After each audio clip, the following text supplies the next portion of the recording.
በጭንቅላት ትፈጣፈጣታለህ እንጂ ወደ አብ መግባት አትችልም። አትደንግጡ። ዛሬ እውነትን እነግራችኋለሁ፣ ሐሰትን ደግሞ እናጋልጣለን። የሚያስደነግጠው የትኛው ነው? ደንግጡ። ድንግል ማርያምን ከፍ እናደርጋለን። እመቤታችን ድንግል ማርያምን ከፍ እናደርጋለን። አትደንግጡላችሁ። ተመልከቱ። የድንግል ማርያምን ስዕል ከፍ እናደርጋለን፣ ወንጌልን እንሰብካለን፣ የሐሰትንም ትምህርት እናጋልጣለን። የሐሰት ትምህርት የትኛው ነው? ነይ ነይ እምዬ ማርያም ቤዛ ነሽ አሉ ለዓለም። እመቤታችን ቤዛ አይደላችም፣ ቤዛ ልጇ ነው። ቤዛ ልጇ ነው። ኢየሱስን ስትናገር መናፍቅ ነው፣ ማርያምን ከፍ ስታደርግ ግን ትክክል ነው። በወልድ በኩል ካልተቻለ በኢየሱስ ክርስቶስ በኩል ወደ አብ መግባት ካልተቻለ ወደ አብ መቅረብ ካልተቻለ የፈለግ ተፈርጣለ ጭንቅላት ይፈነዳታል። ወደ አብ ማንም አያቀርብም። በወልድ ካልቀረብክ በእመቤታችን አትቀርብም።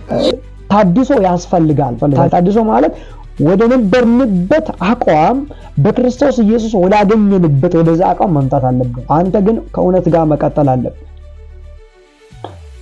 ብዙ ህዝብ ውሸትን ተከተለ ማለት ውሸት እውነት ይሆናል ማለት አይደለም። አንተ ማንም ከጎን ካለለ እውነትን ከያዝክ ያ እውነት ነው። ይሄ ሰው ምን አለ? እውነት ነው አለ። ዓለም ሁሉ ተነስቶ እኔ ብቻዬን እንኳን ቢቃወመኝም አለ እኔ ደግሞ አለ ይሄ ሰውዬ እኔ ደግሞ ከእግዚአብሔር ጋር ብቻዬን ቆሜ ዓለምን ሁሉ እቃወመዋለሁ አለ። ከእግዚአብሔር ጋር ቆሜ ብቻዬን ከእግዚአብሔር ጋር ቆሜ ዓለምን ሁሉ ምን አደርጋለሁ?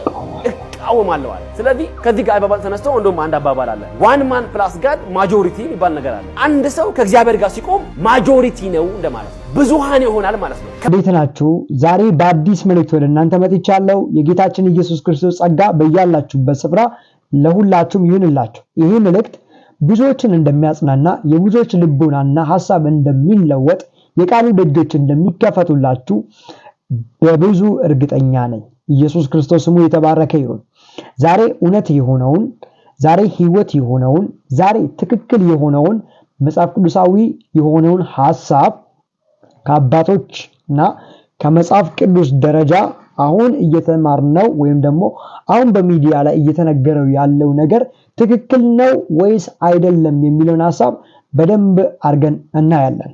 ኢየሱስ ክርስቶስ ስሙ የተባረከ ይሁን። አትደንግጡ።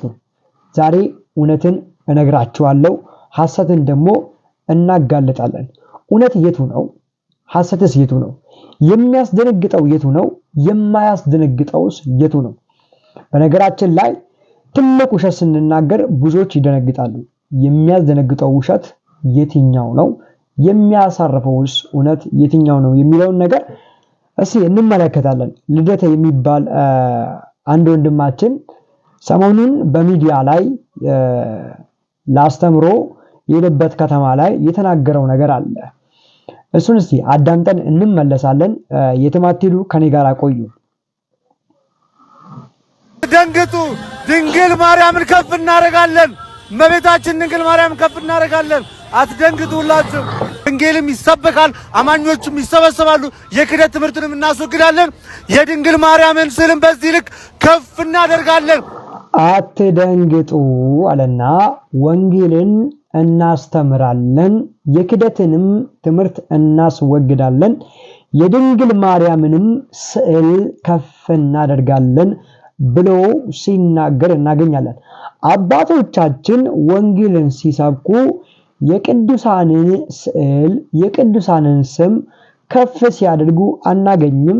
እንኳን የቅዱሳንን ስም ከፍ ሲያደርጉ የራሳቸውን ስም ራሱ ከፍ ሲያደርጉ አናገኝም።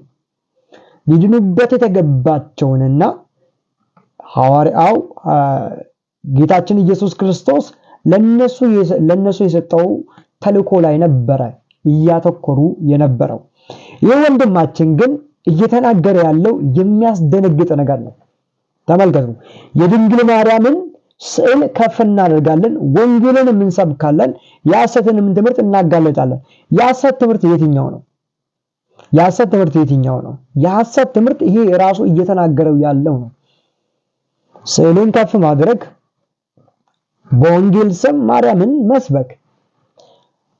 በመጽሐፍ ቅዱሳችን ውስጥ አንድም ቦታ ላይ ማርያም ታማልዳለች፣ ማርያም ከፍ ልትል ይገባታል፣ ማርያም ከልጇ እኩል አድርጋለች የሚል እውነት መጽሐፍ ቅዱስ ውስጥ የለም።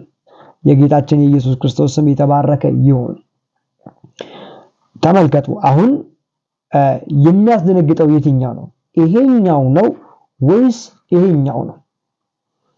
አባታችን ብፁዕ አቡነ ገብርኤል እየተናገረው ነው የሚያስደነግጠው ወይስ ልደተ ቃል እየተናገረው ነው የሚያስደነግጠው? እስቲ የአባታችንን ሰምተን እንምጣ። ዓለም በመልአክ አይደለም በአማላጅ አይደለም እሱ ራሱ የእግዚአብሔር ልጅ መጥቶ ያድናቸዋል ይላል። እሱ ለዘላለም ይወዳቸዋል፣ ለዘላለም ይወዳቸዋል። ወአክበሮሙ ለዘላለም ያከብራቸዋል፣ ቤዛ ሆናቸው ተሸከማቸው ይላል።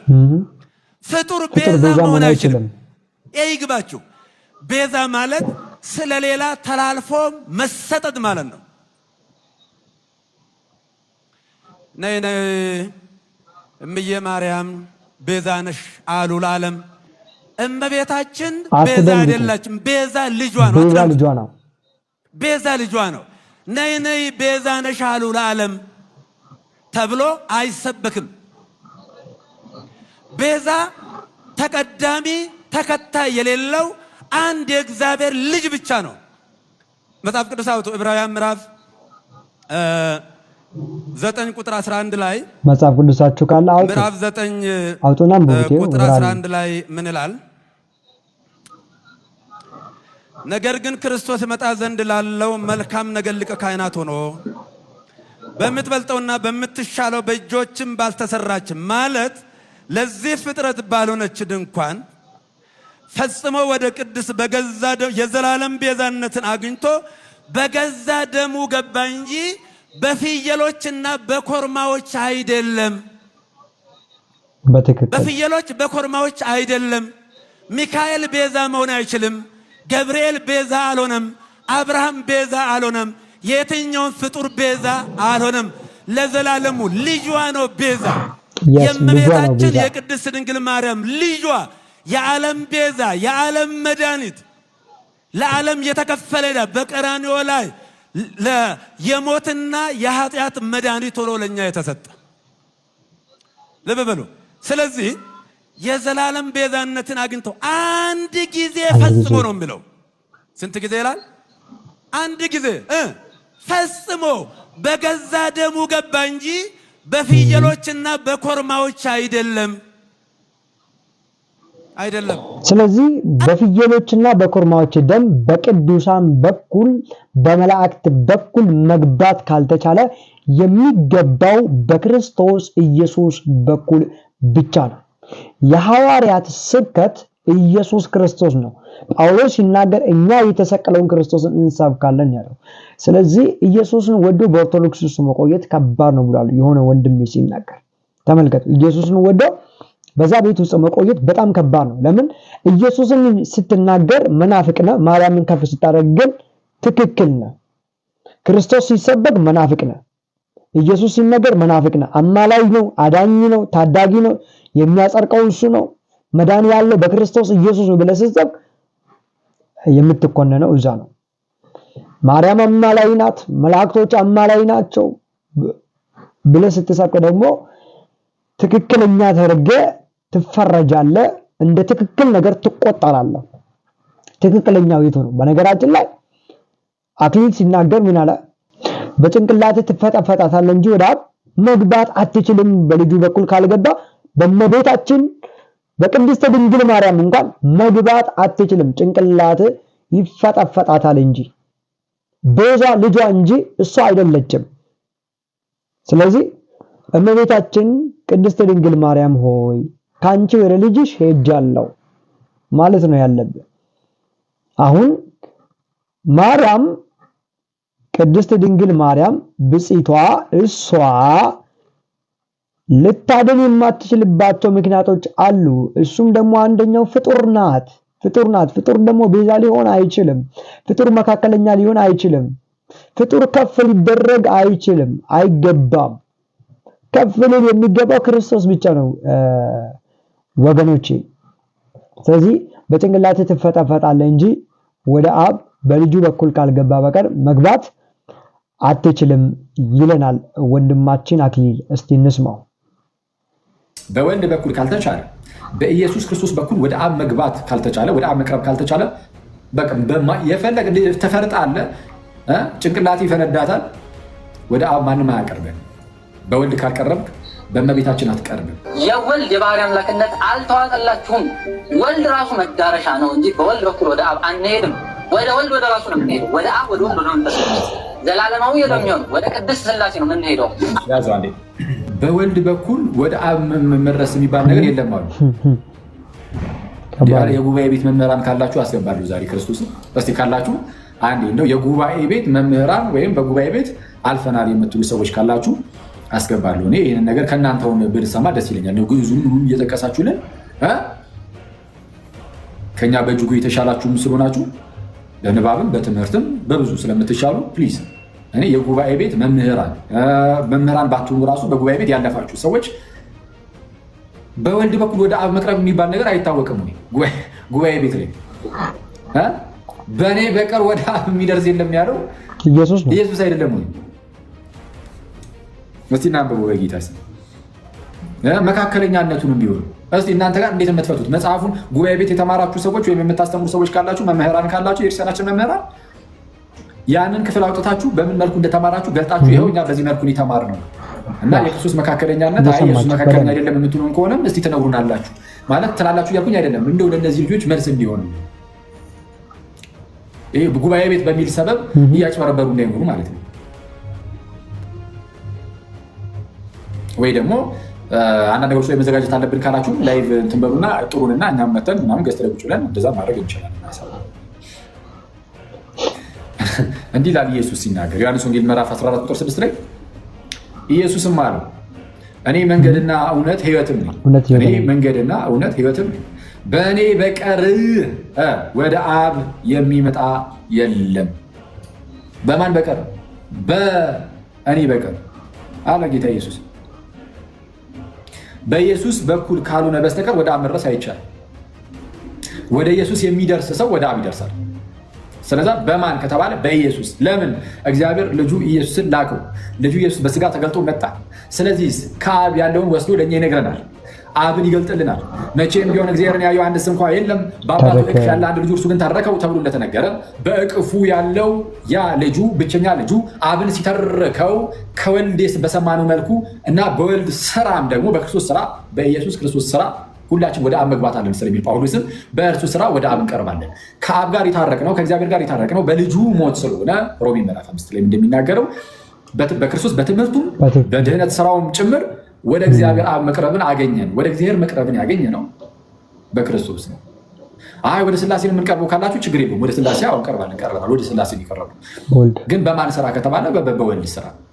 አክቹዋሊ ስራው በተለየ አካሉ መጥቶ ስጋ ከመሆኑ አንጻር ከመሰቀሉ አንጻር እንደዛ አለን እንጂ በአብ ስራም ተብሎ ማለት አብ አስቀድሞ ልጁን ስለላከው ተብሎ ሊነገር ይችላል። አብ ልጁን ስለላከልን ልጁ ኢየሱስ ደግሞ መጥቶ አብን ስለተረከልንና ስለ ሁላችን ደግሞ ዋጋን ስለከፈለ በጽድቅ ስለተመላለሰ በወልድ በኩል በኢየሱስ ክርስቶስ የሚያምኑ ሁሉ እነሱ ወደ አብ መቅረብን ያገኛሉ። በክርስቶስ ስራ ወደ አብ መግባትን አግኝተናል። ይህ ምንም በቃ አትክዱ። ስለዛ ጌታ ኢየሱስ ምን አለ? እኔ መንገድና እውነት ሕይወትም ነኝ። በእኔ በቀር ወደ አብ የሚመጣ የለም። በወልድ በኩል ወደ አብ መድረስ የለም። ታዲያ በማን በኩል መድረስ ይቻላል? እስቲ በወልድ በኩል የማይቻል ከሆነ እመነኝ፣ በአንድም ሰው በኩል መቅረብ አይቻልም ወደ እግዚአብሔር አብ።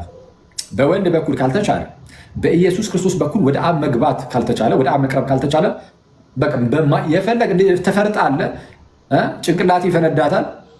ወደ አብ ማንም አያቀርብም። በወልድ ካልቀረብክ በእመቤታችን አትቀርብም። በጌታ በክርስቶስ ኢየሱስ በእርሱ ወደ አብ ካልቀረብክ በእመቤታችን መቅረብ አትችልም። በጳውሎስ መቅረብ አትችልም። በሌሎች ቅዱሳን አባቶቻችን እናቶቻችን መቅረብ አትችልም። ኢየሱስ ጌታ ነው። እንደሰማችሁት ነው። ብዙ ጊዜ ወንጌልን ስንሰራ ከሚያጋጥሙ ነገሮች መካከል አንዱ ይሄ ነው። ኢየሱስ ክርስቶስ ያማልዳል ስትሏቸው ከማን ጋር ነው የሚያማልደን? እሱ አምላክ አይደለም እንዴ ከራሱ ጋር ነው የሚያማልደን እንዴ የሚል አይነት እንትን አላቸው፣ ጥያቄ ያለባቸው። ኢየሱስ ራሱ ሲናገር ዮሐንስ ወንጌል ምዕራፍ 14 ቁጥር 6 ላይ በኔ ካልሆነ በቀር ወደ አብ ማንም ሊገባ አይችልም ብሎ የተናገረው ጌታችን ኢየሱስ ክርስቶስ ራሱ ነው። ራሱ ነው የተናገረው።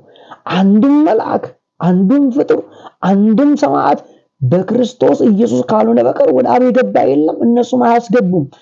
እነሱ ራሱ ክርስቶስ ያስፈልጋቸዋል። ይህንን ታውቃላችሁ። ቅዱሳን ራሳቸው ክርስቶስ ያስፈልጋቸዋል። ያለ ክርስቶስ ኢየሱስ ፍጹማን ሊሆኑ አይችሉም፣ ሊድኑ አይችሉም። ስለዚህ ዛሬ ምናልባትም እናንተ የምትከተሏቸው ወይም ደግሞ እኛ ቅዱሳን ብለን የምንጠራቸው እነዛ ሰዎች ክርስቶስ ያስፈልጓቸዋል።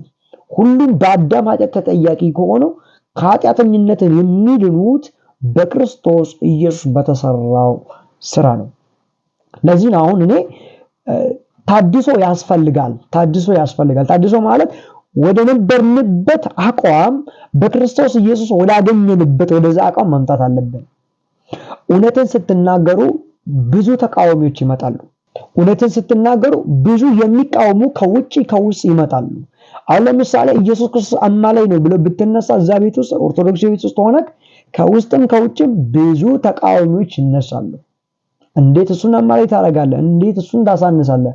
ለምን? በእነሱ እይታ ኢየሱስ አማልዳል መካከለኛ ነው ማለት እሱም ማሳነስ ስለሆነ ግን አሁን ምንም ነገር ተቃውሞ ቢመጣ ከጀርባ ምንም አይነት ችግር ቢመጣ ዓለም ሁሉ አንተን ፋይት ቢያደርግ አንተ ግን ከእውነት ጋር መቀጠል አለብህ። ብዙ ህዝብ ውሸትን ተከተለ ማለት ውሸት እውነት ይሆናል ማለት አይደለም። አንተ ማንም ከጎን ካለለ እውነትን ከያዝክ ያ እውነት ነው። መቼም ማንም ስላልተከተለክ ውሸት ሊሆን አይችልም። እነሱም ብዙ ሰው ስለተከተላቸው ትክክል ናቸው ያማልዳሉ ማለት አይደለም። ብዙዎች ማርያም ስላሉ፣ ብዙዎች ስለዘመሩላት፣ ብዙዎች ስለሰገዱላት፣ ብዙዎች ስለወደዷት፣ ብዙዎች የሆነ ነገር ስላደረጉ ትክክል ልትሆን አትችልም። የመጽሐፍ ቅዱስ ማርያም አይደለም። አሁን እነኚህ የማርያምን ስዕል ከፍ እናደርጋለን የሚሉት ሰዎች ማለት ነው። መጽሐፍ ቅዱስ ላይ ያለችም በጌታችን ድንግል ማርያም እኮ የጌታችን ኢየሱስ ክርስቶስ እናት ናት። እንወዳታለን፣ እናከብራታለን። ከዛ ባለፈ ግን አናመልካትም፣ ምናልባትም አንዘምርላትም፣ ወደ እሷም አንጸልይም፣ አማልጅንም አንላትም ልታማልድ ስለማትችል። ስለዚህ አንድ ወንድማችን ሀብትሽ የሚናገር ሐሳብ አለው። ታድሶ የሚያስፈልግበትና ታድሶ ስትይዙ ወይም ደግሞ እውነትን ስትይዙ ማንም ከጎናችሁ ካልቆመ መቀጠል እንዳለባችሁ አንድ ምክር ይሰጠናል። የወንድማችን ምክር ሰምተን እንመጣለን። ከኔ ጋር ቆዩ። ማርቲን ሉተር የሚባል የአውሮፓ ታድሶ መስራች ሰው እና ምን አለ አንድ ጊዜ ብዙ ሰዎች ከጠየቀው ጥያቄ የተነሳ ብዙዎች ይቃወሙት ነበረ። ብዙዎች ኦሬዲ ዓለም ሁሉ ተነስቶበታል እስከመባል ድረስ የደረሰበት ሁኔታ ነበር። እና ምን አሉት አንድ ጊዜ በፍርድ ቤት ቆሞ ሐሳብን ሲያስረዳ ተብሎ ኮርት ሩም ላይ ቆሞ በጣም ብዙ የካቶሊክ ካህናት፣ የካቶሊክ ቀሳውስት፣ የካቶሊክ መነኮሳት ሁሉ ነበሩ። በጣም ሊቃውንት የነበሩ በመደበኛ አደባባይ የፍርድ ቤት ቆሞ ሲጠየቅ ምንድነው ያለው የሰውዬ ያሁላ ክስ ያሁላ የክስ ቻርጅ የተነበበበት ዳኛው አንድ ነገር ጠየቀው። ዓለም ሁሉ አንተን እየተቃወመህ ነው።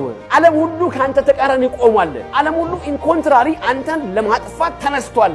ምን ትላለህ አንተ? አንተ ብቻ ነህ ግን ይሄ ሁሉ ዓለም ባንተ ላይ ተነስቶ እየተቃወመህ ነው ተብሎ ሲባል ይሄ ሰው ምን አለ? እውነት ነው አለ። ዓለም ሁሉ ተነስቶ እኔ ብቻዬን እንኳን ቢቃወመኝም አለ እኔ ደግሞ አለ ይሄ ሰውዬ እኔ ደግሞ ከእግዚአብሔር ጋር ብቻዬን ቆሜ ዓለምን ሁሉ እቃወመዋለሁ አለ። ከእግዚአብሔር ጋር ቆሜ ብቻዬን ከእግዚአብሔር ጋር ቆሜ ዓለምን ሁሉ ምን አደርጋለሁ?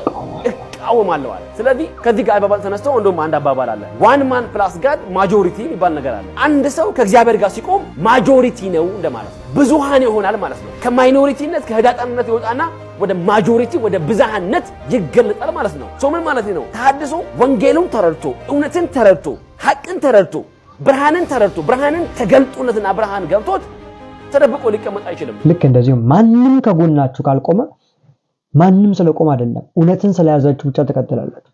ሰይጣን ሲጀመር ውሸታም የውሸት አባት ነው። ውሸትን ሲናገር ከራሱ ፈጥሮ ይናገራል። ስለዚህ በክርስቶስ ኢየሱስ በተሰራው ስራ ላይ ማትኮር በመካከለኛው ላይ አሁን ስብከታችን ማከለኛው በሆነው ላይ ነው። ትምህርታችን ማከለኛ በሆነው ላይ ነው። ኑሯችን መካከለኛ በሆነው ላይ ነው። ህይወታችን በመካከለኛው ላይ ነው። ይሄንን ስንረዳ ጠላት ይነሳል ይሄንን ሊያስጥለን፣ ጠላት ይነሳል ሊያስቆመን።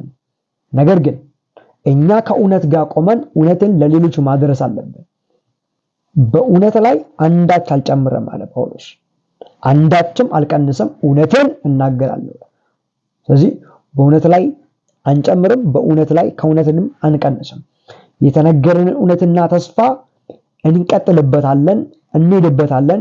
ማንም ያስቆመን የለም፣ ማንም ወደ ኋላ የሚገታን የለም። ኃይልን በሚሰጠን በክርስቶስ ሁሉን እንችላለን የሚል አይነት አቋም ውስጥ እንገባለን። ስለዚህ እግዚአብሔር ጸጋ ይብዛላችሁ።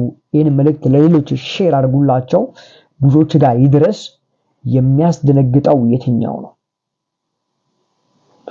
ማርያምን ስዕል ከፍ ማድረግ ነው ወይስ ቤዛ የሆነውን ክርስቶስ መናገር? ማርያም አማላይ ናት ማለት ወይስ ኢየሱስ አማላይ ነው ማለት ነው? የሚያስደነግጠው ህይወት የሚገኘው በቅዱሳን ምልጃ ነው መካከለኝነት ነው ወይስ በክርስቶስ ኢየሱስ ምልጃ መካከለኝነት ነው? ይህ ጥያቄ እንደተመለሰላችሁ እርግጠኛ ነኝ። ጸጋ ከሁላችሁ ጋር ይሁን። በሌላ መልእክት እስክንገናኝ ድረስ ቸር ሰንብቱ። የጌታችን ኢየሱስ ክርስቶስ ጸጋ ከሁላችሁ